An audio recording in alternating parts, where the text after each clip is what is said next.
আমাৰ মাজত উপস্থিত আছে সাংসদ কামাখ্যা প্ৰসাদ দাস ডাঙৰীয়া, তেখেতকো এখনি ফুলাম গামোচাৰে সম্বৰ্ধনা জনাবলৈ মই আমাৰ সভানেত্ৰী অনামিকা শইকীয়াক অনুৰোধ জনাইছোঁ। আমাৰ বুথৰ সভাপতি টেঙানীৰ অৱস্থা সম্পূৰ্ণৰূপে পৰিৱৰ্তন হৈছে। আপোনালোকে শুনিছে আৰু বিধায়ক ডাঙৰীয়াই কৈছেই যে ইয়াত 43 কিলোমিটাৰ ৰাস্তা পকা হৈছে, বাকীখিনি পঞ্চায়তে কাম কৰিব। টেঙানীক লৈ বহুত মানুহৰ আন্দোলন আছিলে এটা সময়ত, বিভিন্ন ধৰণৰ চিন্তা চৰ্চা হৈছিলে। সকলো কথা বাস্তৱত ৰূপায়ণ কৰি আমাৰ চৰকাৰখনৰ প্ৰতিনিধি ৰূপে বিধায়ক বিশ্বজিৎ ফুকন ডাঙৰীয়াই এটা পৰিৱৰ্তন আনিবৰ কাৰণে সক্ষম হ'ল আৰু মানুহে এই গণতান্ত্ৰিক ব্যৱস্থাটোৰ প্ৰতি আস্থা আনিলে আৰু সেইকাৰণে ভাৰতীয় জনতা পাৰ্টীৰ নেতৃত্বাধীন আমাৰ প্ৰাৰ্থীগৰাকীয়ে বিপুল ভোটত জয়ী হ'ব, এই কথা মই নিশ্চিত হৈছোঁ। সৰুপথাৰ কেৱল টেঙানীয়ে নহয়, সৰুপথাৰ সমষ্টিৰ এটা এক্সক্লুচিভ মই মানে ডেভেলপমেণ্ট বুলি ভাবিম। এইটো এক্সক্লুচিভ ডেভেলপমেণ্ট হ'ল, যিটো নেকি কোনো কল্পনা কৰিব পৰা নাছিলে। সৰুপথাৰত হস্পিটেল হোৱাৰ লগতে ৰাবাত পথ আৰু বিভিন্ন ধৰণৰ উন্নয়নমূলক কাজবিলাক হৈছে।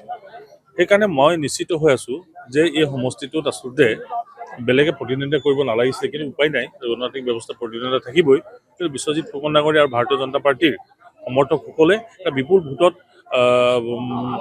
মাননীয় মুখ্যমন্ত্ৰী ডাঙৰীয়া আৰু ভাৰতীয় জনতা পাৰ্টীক এই চিটটো উপহাৰ দিব বুলি মই বিশ্বাস কৰোঁ। সৰুপথাৰ সমষ্টিত যোৱা 5টা বছৰ যিখিনি উন্নয়নমূলক কাম কাজ হ'ল মুখ্যমন্ত্ৰী ডাঙৰীয়াৰ আশীৰ্বাদত, ইয়াৰ বাবে সৰুপথাৰ ৰাইজ আৰু এটা নিৰ্বাচনলৈ মোৰ জৰিয়তে বা ইয়াত প্ৰাৰ্থীৰ জৰিয়তে মুখ্যমন্ত্ৰী ডাঙৰীয়াক আশীৰ্বাদ দিবলৈ অতি আগ্ৰহেৰে ৰৈ আছে আৰু নিৰ্বাচনক সৰুপথাৰবাসী ৰাইজে উৎসৱৰ দৰে লৈছে।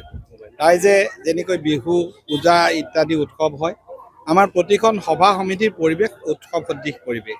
ইয়াত ৰাইজৰ এই মৰম আৰু আশীৰ্বাদে আমাক সমাজখনৰ প্ৰতি সৰুপথাৰৰ প্ৰতি অধিক দায়বদ্ধ কৰিব আৰু এক সুস্থ পৰম্পৰা আৰু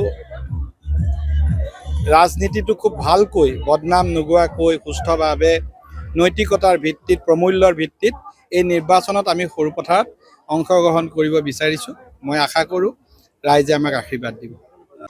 খুব সুন্দৰ যোগাত্মক সঁহাৰি ৰাইজৰ, সকলো ঠাইৰ ৰাইজে খুব আশীৰ্বাদ দিছে। আপোনালোকেও দেখিছে প্ৰতিখন সভাত ৰাইজ হিয়া উজাৰি আশীৰ্বাদ দিছে, ওলাই আহিছে। এই আশীৰ্বাদে আমাৰ আহি থকা নিৰ্বাচনত এটা খুব ভাল ফলাফল যে হ'ব সি নিশ্চিত কৰিছে।